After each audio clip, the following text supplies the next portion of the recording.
9,5 milyon nüfuslu küçük Avrupa ülkesi Macaristan'da yapılan seçimler tüm dünyada heyecanla izlendi. 16 yıldır iktidarda olan Viktor Orban büyük bir yenilgiye uğradı. Eskiden Orban'ın partisinde yer alan ve birkaç yıl öncesine kadar ismini kimsenin bilmediği Peter Magyar yeni Macaristan Başbakanı oldu. Seçimler özellikle Avrupa Birliği ve Rusya'da nefesler tutularak takip edildi. Sadece buralarda değil, Ukrayna, İsrail, ABD ve daha birçok ülke Macaristan'dan gelecek haberlere kulak kesildi. Çünkü Viktor Orban son yıllarda sadece kendi ülkesinde değil tüm dünyada adından söz ettiriyordu. Hem olumlu hem olumsuz anlamda. 16 yıllık iktidarının devrilmesi bir kısım devletlerin işini oldukça kolaylaştırırken İsrail gibi bazılarının da müttefik kaybetmesine neden oldu. Bu videoda seçimler sonrası gizli belgeleri imha etmeye çalışan üst düzey bürokratları, ülkeler arası gizli işbirliklerinin nasıl açığa çıktığını, yeni gelen başbakanın gençken nasıl Viktor Orban hayranı olduğunu ve daha birçok detayı sizlerle paylaşacağım. Fakat öncesinde lütfen kanalımıza abone olmayı, videolarımızı beğenmeyi ve yorum yapmayı unutmayın. GZT 10.10 başlıyor.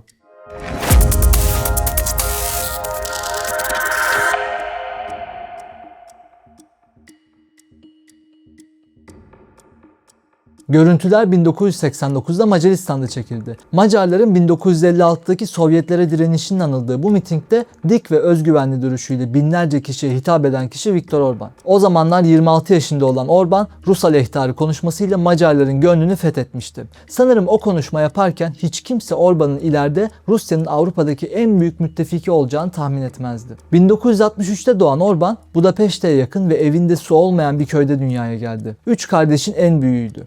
1989'da biraz önce izlediğiniz konuşma sonrasında ünlenen Orban, sonrasında Oxford'da üniversite okumaya gitti. Ona burs veren kişi sonraki siyasi hayatında baş düşmanı olacak Macar asıllı Yahudi milyarder George Soros'tu. Liberal siyaset felsefesi okumaya başladı. Fakat ülke gündeminin yoğunluğu nedeniyle Oxford'un sıkı müfredatına ayak uydurmakta zorlandı ve sonunda dayanamayıp 1990'daki seçimlere katılmak için birkaç ay devam edebildiği okulunu yarıda bıraktı. Kurucularından olduğu Fidesz partisiyle seçime girdi ve 21 arkadaşıyla beraber milletvekili oldu. Bu yıllarda Orban, liberal, antikomünist ve Avrupa yanlısı politikaları şiddetle savunuyordu. Fakat sağ siyasetteki bolluğu fark ederek hem kendisini hem de liderliğine seçildiği partisini o tarafa kaydırmayı tercih etti. 1998'de yani 35 yaşında Avrupa'nın en genç başbakanı oldu. İlk 4 yılında ülkedeki ekonomik krizin yaralarını sardı, Macaristan'ı NATO'ya soktu ve AB üyeliği için gerekenleri hızlıca tamamladı. Tüm bunlara rağmen 2002'deki seçimleri kaybedince 8 yıl muhalefette kaldı. Rakiplerinin siyasi ve ekonomik krizlerle boğuşup Macaristan'ı çözümsüz bırakması onu 2010'da yeniden iktidara getirdi. Anayasayı değiştirebilecek çoğunluğa erişerek 16 yıllık başbakanlık serüvenine başlamış oldu. Orban yeni dönemde batıya bağımlılığın ekonomilerini kırılgan hale getirdiğini düşünüyordu. Bu nedenle başta Rusya ve Çin olmak üzere doğuya yaklaşmaya başladı ve Avrupa değerlerini eleştiren bir çizgiye geçti. Avrupa Birliği de bu durumun farkındaydı. 2015'te dönemin Avrupa Komisyonu Başkanı ile Orban arasında şu ilginç diyalog yaşandı. Bu sırada enkaz olarak aldığı ekonomide gözle görülür iyileşme halktan olumlu tepkiler alıyordu. İşsizlik rakamları düştü, sosyal yardımlar arttı. Bunlar yaşanırken ülkede başta seçim yasasını kendi lehine değiştirmek gibi bazı kritik kararlar aldı ki bu kararlar kısılan seslerin yavaş yavaş artmasına neden oldu. Fakat tüm bunlara rağmen Orban genel seçimleri bir kazanıyordu. Avrupa'nın aksine Putin'le ilişkilerini her zaman iyi tuttu. Trump'ı ilk destekleyen Avrupa Birliği başbakanlarından birisiydi. İsrail'e açık destek veriyor, Netanyahu'yu yaptığı katliamlara rağmen ülkesinde ağırlamaktan çekinmiyordu. Hatta bu uğurda Uluslararası Ceza Mahkemesi'nin Netanyahu'ya verdiği tutuklama kararını yok saydı ve Macaristan'ın buradan ayrılmasını sağladı. Bunlara paralel olarak ülke her gün yeni bir yolsuzluk haberiyle çalkalanıyordu. 2020 sonrasında ekonomi yeniden kötüleşmeye başlamıştı. Avrupa Birliği'nin Orban'ın politikaları nedeniyle Macaristan'ın milyarlarca euroluk fonunu askıya alması ülkeyi derinden etkiledi. Bunun yanında Ukrayna-Rusya savaşı, Covid-19 vesaire derken ülke ekonomisi iyice kırılgan bir hale geldi. Orban'ın popülaritesi başta ABD Başkanı Trump'ın çabalarına rağmen düşerken yeni bir isim bir anda ortaya çıktı. Bu kişi Orban'ın çevresi tarafından bilinen ama onun dışında pek kimsenin tanımadığı Peter Magyar'dan başkası değildi.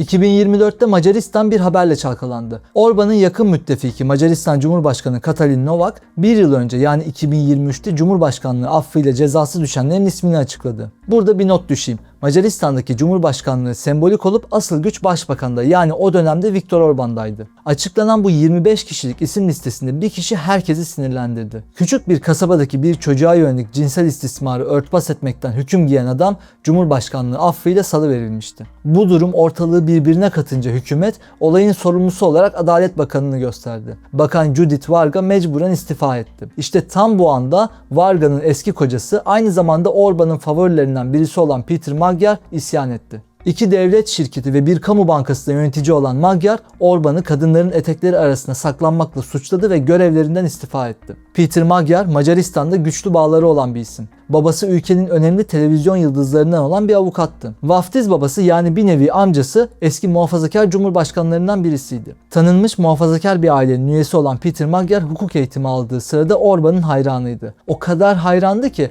odasında çocukluğunun kahramanı Viktor Orban'ın resmi asılıydı. Hem arkadaşı Gulyas'ın etkisiyle hem de Orban'ın kişisel karizmasından etkilenerek Fidesz'e katıldı. Bu arada Gulyas, Orban'ın üst düzey görevlerde bulunan en yakın çalışma arkadaşlarından birisi. Neyse, okul bittikten sonra Orban'ın partisinde yer alan Magyar birçok devlet kurumunda üst düzey yönetici olarak çalıştı. Eşi de biraz önce bahsettiğim gibi Orban'ın Adalet Bakanıydı. Magyar kamu görevlerinden istifa ettikten sonra açtı ağzını, yumdu gözünü. Kimsenin tanımadığı bu adam bir anda ülkenin gündemine oturdu. Orban'ın partisinden çıkan ve onun gibi muhafazakar bir siyasetçi olan Magyar kısa sürede binlerce kişilik gösteriler düzenlemeye başladı. Haziran 2024'teki Avrupa Parlamentosu seçimlerine katıldı ve TISA isimli partisine 7 koltuk kazandırdı. Tabi bu sadece başlangıçtı. Önünde zorlu bir görev vardı. 2026 Macaristan genel seçimleri.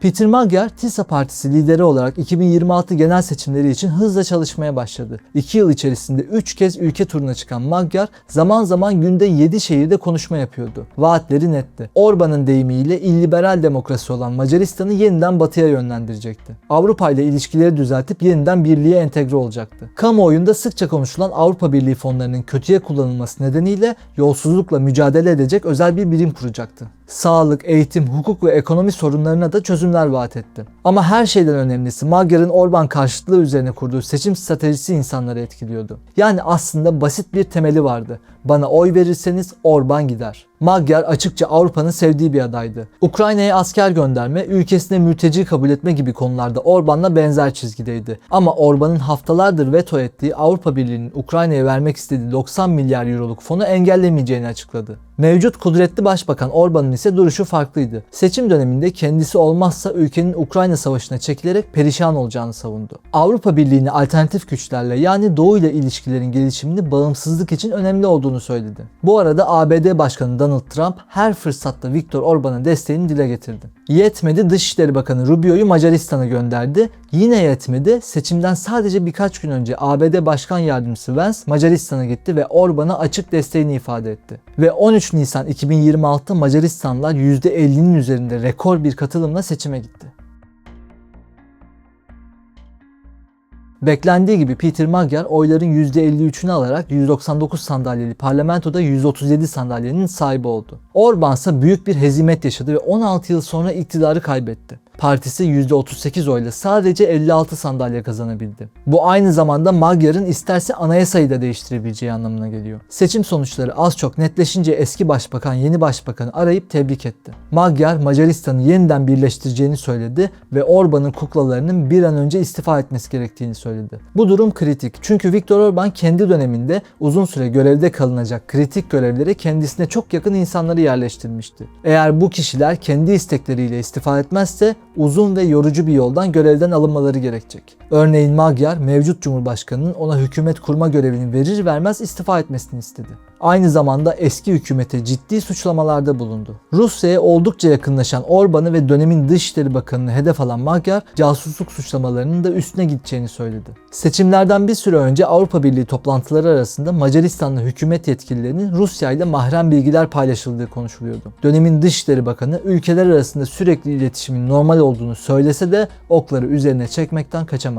Orban'ın Avrupa Birliği yaptırım listesinde bulunan bazı Rus vatandaşlarının listeden çıkartma talebi de Avrupa'yı oldukça rahatsız etmişti. Seçim sonuçları açıklandıktan sonra ABD'den de sesler yükselmeye başladı. Seçimlerden önce Donald Trump'ın kayıtsız ve şartsız şekilde tüm gücüyle Viktor Orban'ı desteklediğinden bahsetmiştim. Sonuçlar açıklandıktan sonra Trump, Magyar'ın iyi birisi olduğunu ve iyi iş çıkaracağını söyledi. Orban'ın yenilgisinden dolayı herhangi bir endişesi olmadığını da belirtti. Avrupa'daki seçimler ve güncel olaylar hakkında konuşmayı seven ABD'li milyarder Elon Musk ise Magyar'ın seçilmesine sert tepki gösterdi. X üzerinden attığı tweette Soros'un Macaristan'ı ele geçirdiğini söyledi. Yeni başbakan Magyar'a Orban'ı destekleyen ABD yönetimiyle herhangi bir görüşme yapıp yapmadığı sorulduğunda ise şöyle cevap verdi. Bu açıklamaya da bakarsak gelecek dönemde Macaristan'ın ABD ile mesafeli, dengeli ve Avrupa Birliği ile uyumlu bir politika izleyeceğini söyleyebiliriz. Orban'ın bir diğer müttefiki Rusya'nın devlet başkanı Putin hakkında ise duruşu daha net. Magyar, Putin'i de aramayı düşünmediğini açıkladı. Ama eğer ararsa ona cevap vereceğini ve savaşı bitirip öldürmeyi bırakmasını söyleyeceğini ekledi. Macaristan'daki seçim sonuçlarını en çok sevinenler şüphesiz Avrupa Birliği ve üye devletlerin çoğunluğu oldu. Çünkü Orban yıllardır birliğe adeta kök söktürüyordu. AB'nin dış politika ile ilgili kararlarında oy birliği zorunluluğu bulunuyor. Yani 27 ülkenin tamamının onayı olmadan Avrupa Birliği'nin dış ilişkileriyle ilgili kararlar alınamıyor. İşte Orban buradan yola çıkarak Macaristan'ın oy hakkını AB'de bir silah gibi kullandı. Ruslara yönelik yaptırımları aylarca veto etti, İsrail'e yönelik sert kınamaları yumuşatmadan onaylamadı. Ukrayna'ya gidecek milyarlarca euroluk yardım paketlerini her seferinde veto ederek işleri zorlaştırdı. İşte bu nedenlerden ötürü ne Orban AB'yi ne AB Orban'ı iyi bilmezdi. Avrupalılar seçim sonuçlarını dört bir yandan kutladılar. Avrupa Komisyonu Başkanı Ursula von der Leyen Macaristan Avrupa'yı seçti diyerek Magyar'ın zaferini kutladı. İngiltere, Almanya, Fransa ve daha birçok Avrupa başkentinden benzer tonda açıklamalar geldi. Viktor Orban'la iyi ilişkileri olan nadir Avrupalı liderlerden İtalya Başbakanı Meloni de Magyar'ı tebrik etti. Ama arkadaşı Orban'a bu zamana kadarki uyumlu çalışması için teşekkür etmeyi de ihmal etmedi. Ukrayna Devlet Başkanı Zelenski de Magyar'ı tebrik edenler arasında bulunuyor. Ukrayna konusunda Magyar neredeyse Orban'la aynı çizgide. Ukrayna'nın toprak bütünlüğünü savunuyor ama Zelenski'nin çok istediği Avrupa Birliği üyeliği sürecinin hızlandırılması konusunda mesafesini koruyor. Yine de Orban'ın veto ettiği 90 milyar euroluk yardımı onaylaması bile ikili ilişkilerin düzelmesi adına oldukça önemli. Magyar'ın İsrail konusundaki duruşu ise biraz kafa karıştırıcı. Seçim sonrası Netanyahu ile telefonda konuşan Magyar, İsrail ile iyi ilişkileri devam ettirmek istediğini söyledi ve onu Macaristan'a davet etti. Birkaç gün sonra ise Uluslararası Ceza Mahkemesi'nden çıkan Macaristan'ın yeniden sisteme dahil olacağını belirtti. Aynı zamanda Uluslararası Ceza Mahkemesi'nin verdiği karar nedeniyle hakkında tutuklama kararı olan Netanyahu'nun Macaristan'a ayak basması durumunda tutuklanacağını söyledi. Avrupa Birliği Orban döneminde Macaristan'a ait milyarlarca euroluk fonu askıya aldı. Sistematik yolsuzluk, Avrupa Birliği ile uyumlu olmayan göç yasası, yargı ve temel haklar gibi konular gerekçe gösterilerek onlarca milyar euroluk fon donduruldu. Orban Avrupa Birliği içindeki veto hakkını kullanarak Ukrayna'ya yardım yapılmasını engelleyip 2023 sonunda 10 milyar euro kadar fonu alabilmişti. Ama yine de 17 milyar euro gibi bir para hala dondurulmuş durumda. İşte yeni başbakanın en büyük önceliği bu para. Ekonominin gittikçe kötüleştiği Macaristan'da Magyar bu parayı önemli bir kurtuluş olarak görüyor ki haklı. Fakat elini çabuk tutması lazım. Çünkü bahsedilen fonun bir kısmının Ağustos sonuna kadar çözülmemesi halinde kaybedilme riski var. Bu nedenlerden ötürü Başbakan Peter Magyar'ın fonları geri alabilmek için gereken düzenlemeleri yapması lazım. Aynı zamanda bu düzenlemelerin yeterli olduğuna dair birliği ikna etmesi de gerekiyor. İlk adım olarak seçildikten kısa bir süre sonra yaptığı açıklamada Avrupa Kamu Savcılığı ofisine katılacağını duyurdu. Böylece ülkedeki mali suçların Avrupa nezdinde soruşturulmasının yolunu açtı. Aynı zamanda Brüksel'e bir ziyaret gerçekleştireceğini ve Avrupa'yı fonlar için ikna etmeye çalışacağını açıkladı. Seçim sonucunu etkileyen bu paranın akıbeti Magyar'ın başbakanlıktaki ilk büyük sınavı olacak.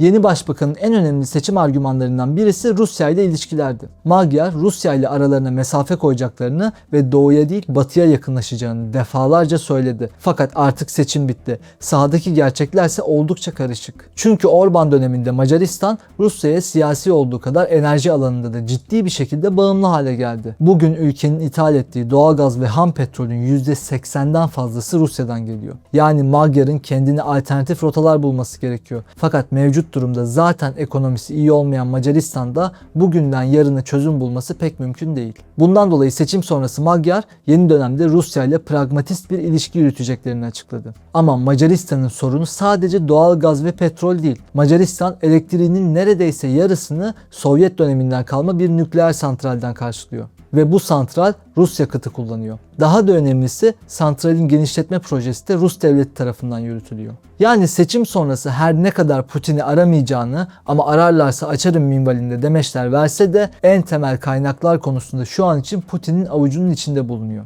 Durumun gayet farkında olan Magyar'ın bu nedenlerden ötürü yeni dönemde Rusya'yı tam anlamıyla karşısına alması beklenmiyor. Enerji konusundaki bağımlılığını alternatif yollarla aşana kadar aralarında isteseler de istemeseler de güçlü bir bağ devam edecek gibi gözüküyor. Orbán'ın gitmesiyle birlikte Ankara-Budapeşte hattında da yeni bir dönem başlıyor. Cumhurbaşkanı Erdoğan seçimlerden sonra Magyar'ı arayıp tebrik etti. İki ülkenin işbirliğine dikkat çekilen konuşmada ilişkilerin daha ileri boyuta taşınması konuları ele alındı. Orbán şüphesiz Türkiye ile ilişkilere oldukça önem veren bir isimdi. Son 16 yılda iki ülke arasındaki ilişkiler sadece dostane değil, neredeyse özel bir ortaklığa dönüşmüştü. 2023'te Macaristan ilişkisini bir adım öteye taşıyarak Türkiye ile geliştirilmiş stratejik ortaklık anlaşması imzaladı. Şu anda her iki tarafta geçmişteki özel ilişkiden ziyade daha itidalli ve dengeli bir politika izlemeyi tercih ediyor. Peter Magyar 16 yıl sonra kendisinin de içerisinden çıktığı Orbán iktidarını yenmeyi başardı. Seçim döneminde Avrupa'ya geri döneceğini açıklayan, ekonomiyi düzeltebileceğini savunan, Orbán ve onun atadığı isimlerden bürokrasiyi temizleyeceğini söyleyen Magyar'ı zorlu bir takvim bekliyor. Çünkü mevcut başbakanı seçmenler gözünde en öne çıkaran şey Orbán'a olan tepkilerdi. Fakat artık Orbán yok ve Macaristan'ın çözmesi gereken gerçek sorunları var. Bir taraftan tam anlamıyla Rusya'ya enerji anlamında bağlıyken nasıl araya mesafe koyacağı konusu karşısında duruyor. Öte yandan dondurulan fonların geri alınması konusunda Avrupa'nın beklediği düzenlemelerin yapılması gerekiyor. Macaristan'ı Macaristanlıların geri aldığını her fırsatta söyleyen Magyar'ın muhalefetten iktidara geçiş sonrası devleti nasıl yöneteceği merak konusu. İlerleyen günlerde bu sorunun cevabını yaşayarak öğreneceğiz gibi gözüküyor. Türkiye'ye ve dünyaya daha geniş açıdan bakarak olayları bütün yönleriyle takip etmek için GZT'ye abone olmayı ve videoyu beğenmeyi unutmayın. Bir sonraki videomuza kadar hoşçakalın. 9,5 milyon nüfuslu küçük Avrupa ülkesi Macaristan'da yapılan seçimler tüm dünyada heyecanla izlendi. 16 yıldır iktidarda olan Viktor Orbán büyük bir yenilgiye uğradı. Eskiden Orbán'ın partisinde yer alan ve birkaç yıl öncesine kadar ismini kimsenin bilmediği Peter Magyar yeni Macaristan Başbakanı oldu.